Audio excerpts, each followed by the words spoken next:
খড়িবাড়ির টুকরিয়াছাড় সংরক্ষিত জঙ্গলে ভয়াবহ আগুন, ঘটনাকে কেন্দ্র করে চাঞ্চল্য ছড়ালো।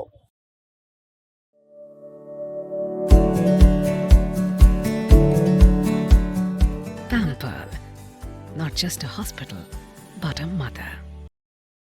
সোমবার জঙ্গল থেকে কালো ধোঁয়া দেখতে পান স্থানীয়রা। পরে খবর পেয়ে টুকরিয়াছাড় বন দফতর, খড়িবাড়ি থানা ও নকশালবাড়ি থানার পুলিশ ঘটনাস্থলে পৌঁছে আগুন নিয়ন্ত্রণের কাজ শুরু করে। পাশাপাশি ঘটনাস্থলে পৌঁছায় নকশালবাড়ি দমকলের একটি ইঞ্জিন।